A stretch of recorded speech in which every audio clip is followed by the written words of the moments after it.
Um, hey, what's up, guys?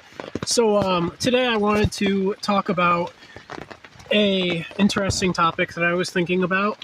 First, I want to tell you guys that I'm autistic, and that's important because it's important for the topic that I had planned for today. And I wanted to talk about how the connections between autism, spirituality, and magic, the occult, all of that, and how they seem to kind of like be connected to each other in a way. Now, I've noticed that a lot of people in like the spiritual and occult communities actually have some sort of thing which is considered by society to be a disability, or they are neurodivergent, autistic, something like that. It's very common in the spiritual community, and I had some interesting theories that I wanted to share. And that part of the theory is what one of the causes of autism might be. Truthfully, for a long time, almost since my spiritual awakening, I think it was, I've thought of myself as being a spiritual being that is incarnating here on Earth for the first time. It's not my first incarnation, but just my first incarnation on Earth. I believe that I was previously incarnated on many other worlds. And I'm kind of like, I think of myself as like a traveler in spirit. I kind of just incarnate on world after world after world, exploring as much as I can in the universe and on each world that I visit. So what I think is the cause of what they call autism in me is just that I feel is just the confusion at having visited here for the first time, not fully feeling accustomed to how things are here, and like the way that people communicate, and so it affects the way that I communicate, and stuff like that. And so I don't think that that's the only cause, because I've met people in the occult community who have autism, but they say that it's not their first incarnation here. They say that they've incarnated here other times before. At least I think that they said that. I could be mistaken. I might be misremembering. But yeah, I think that a lot of like things that people consider disabilities, or maybe even sometimes mental illnesses, are actually people just being more spiritually in touch with who they are in their soul. And I think that a lot of the times, like, spiritual connection gets mistaken for mental illness. And it's very like, it's unfortunate, but it's like, it's understandable. You can, with our current definitions for what mental illness is, it's understandable why the people the so-called experts would come to the conclusion that they do about it. Like, for example, one of the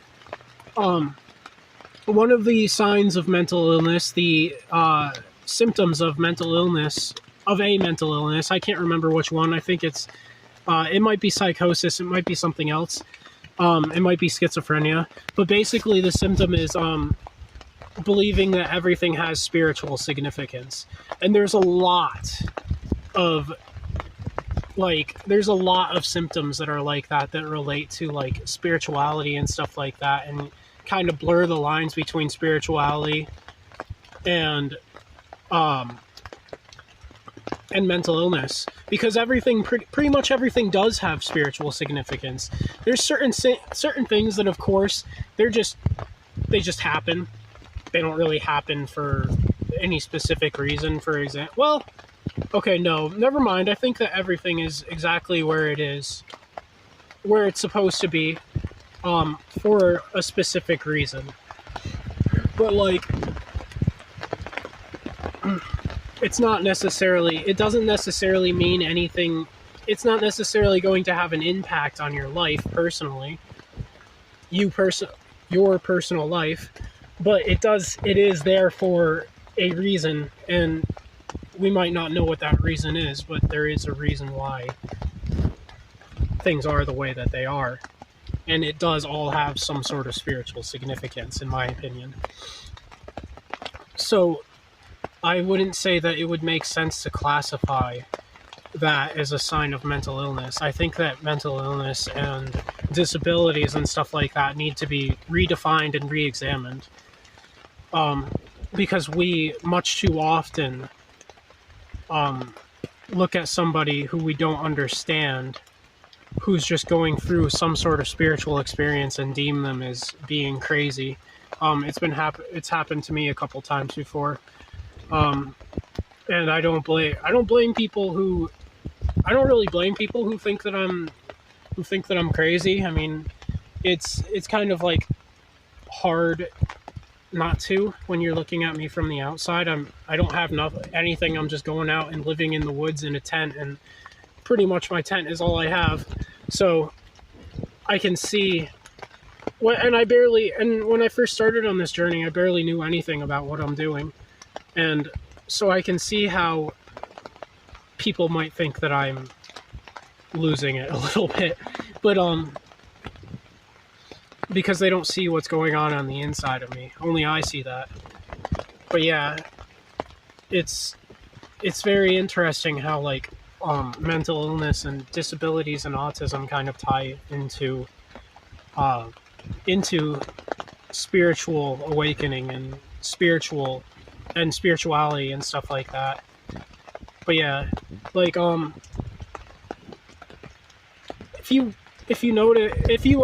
thing that if you like notice, like a lot of like autistic people are like almost genius level intelligence, and nobody can really, it seems like I've never really like met anybody who's actually explained to me why that is.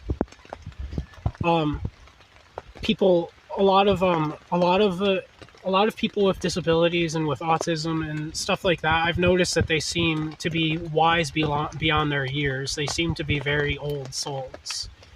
And if you spend enough time around them, you'll start to make that observation as well. Like they seem, at first, you'll look at them and they'll seem like awkward to you. And they have a lot of people like me have a lot of odd mannerisms and stuff like that, and they talk kind of funny sometimes. But if you spend enough time with them, a lot of the times you'll notice that there's more to them than just that. Like if you can see that they have such a beautiful and magnificent and understanding soul. Like and it's very interesting. It's like it's a lot of the times when you hear about the people who like you feel very calmed in their presence. A lot of the times there's times where I've met people like that, and it come to find out that they have autism or something like that. And a lot of the times I've noticed that people with autism are very loving, kind souls too. And there's just like an air about them that you can tell that they've had a contact with divine beings and spiritual beings a lot of the times. And I just think it's a really interesting subject, and I wanted to share it with everybody because I thought that maybe it might shed some light on things for some of my viewers and stuff like that. And maybe inspire them a little bit, because if you guys have had experiences where you don't think you can do this or you don't think you can do that, or people have told you you can't because you're autistic, then, or you have some sort of disability, then I just look at what I'm doing. I'm out here, surviving in the trying to survive in the wilderness, trying to teach myself to survive in the wilderness, and I'm doing just fine. I'm doing a good job, and a lot of people would not think that I would be able to do this. There's some people who, I bet as soon as they learned that I had autism, they would probably say that I shouldn't be out here doing this, and I know that they would, because they already say that sort of thing to me a lot of the times. I mean, I don't hold resentment towards them or anything for it, but yeah, I'm just saying, if you want to do something, then go ahead and do it. You can do anything that you put your mind to, no matter what is going on with you. Even if you're meant to do that thing and you decide that you want to make the choice to do it, then you'll end up doing it. You might even heal. You might even heal from whatever it is that limits you from being able to do. You feel limits you from being able to do it along the way. Now, I'm not saying that you're necessarily just going to suddenly like stop being autistic or stop being or something like that, but like if you have certain limits, if you're limited by certain things inside certain mental things inside your head, then I think that it's possible to make those limits go away through meditation and meditation and just spiritual practices. And I think that by coming to terms with them and coming to love yourself regardless of the things that, regardless of whatever like might be going on with you. And but yeah, my whole point in talking about that is to just tell you guys, do whatever you want to do. Don't listen to what anybody else tells you to do. Live your own life and just have fun with it.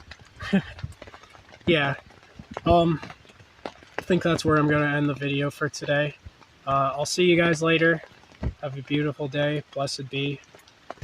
I love you all, and may the stars guide your path. Peace.